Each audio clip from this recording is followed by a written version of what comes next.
Hello everyone, welcome back. Now we are having the calculation of the density of a crystal. जब हम crystal की density का discussion करते हैं तो मेनली हम यूनिट सेल की डेंसिटी फाइंड करते हैं और जो यूनिट सेल की डेंसिटी होती है वही क्रिस्टल की डेंसिटी होती है। यूनिट सेल की जो डेंसिटी है वही क्रिस्टल की डेंसिटी होती है। ऐसा क्यों? Because density is a intensive property. Thermodynamics you have studied about intensive and extensive. Quantity पे जो डिपेंड करती है वो एक्सटेंसिव, क्वांटिटी पे जो डिपेंड नहीं करती है वो इंटेंसिव। वेल, सो बेसिकली जो यूनिट सेल या पूरी जो डेंसिटी एक जो प्रॉपर्टी है वो एक इंटेंसिव प्रॉपर्टी है। तो अगर मैं एक यूनिट सेल के लिए इंटेंसिटी फाइंड करूंगा तो वो पूरे क्रिस्टल की डेंसिटी होगी। ठीक है, तो डेंसिटी कैलकुलेशन में बहुत सिंपल है। Density is equal to mass upon volume. और अगर मुझे फाइंड करना है density of one unit cell तो I can write mass of one unit cell divided by volume of one unit cell, right? The second part, volume of unit cell we know, क्योंकि cubic unit cell अगर होगी तो cubic unit cell में volume कितना होगा, cube का volume कितना होता है, right? Length width height all are a, edge length is a, तो वॉल्यूम क्या हो जाएगा, ए क्यूब। तो volume of one unit cell, volume of one unit cell will be equal to a cube.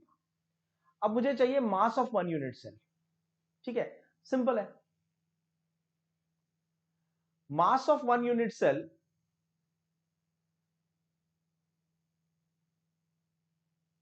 is equal to number of atoms per unit cell, number of atoms per unit cell into mass of an atom।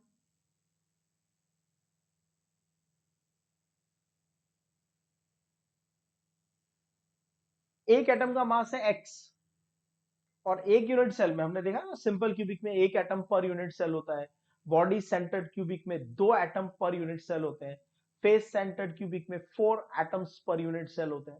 ठीक है, तो हमने ये पता कर लिया एक unit cell में कितने एटम है और फिर फाइंड कर लिया एक एटम का मास। अब एक एटम का मास कैसे फाइंड होगा, तो mass of gram atomic mass, gram atomic mass और gram molecular mass is equal to mass of 6.022 into 10 raised to the power 23 atoms, that is Na atoms, Avogadro number of atoms, that's the definition of atomic mass, gram atomic mass। ठीक है, तो this many atoms is equal to gram atomic mass, so one atom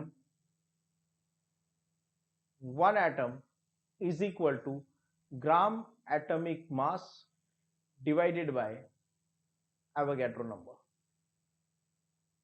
जैसे sodium के एक atom का मास कितना होगा, तो उसका एटॉमिक मास है 23 और एक एटम का मास फाइंड करना है तो उसको एवोगैड्रो नंबर से डिवाइड करना है। ठीक है, सो नाउ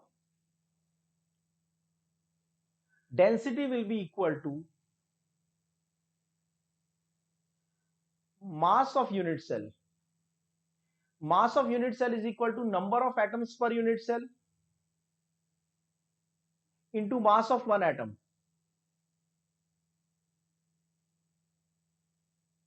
एटॉमिक मास और molecular mass divided by Avogadro number.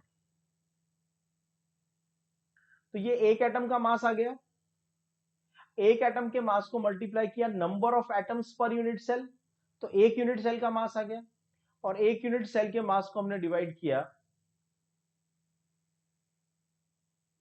Volume of unit cell से। एक यूनिट सेल के मास को एक यूनिट सेल के वॉल्यूम से डिवाइड किया तो क्या आ जाएगा, density. So basically we can conclude that density is equal to Z into atomic weight or molecular weight divided by Avogadro number into AQ, right? So this is about the density of a particular unit cell.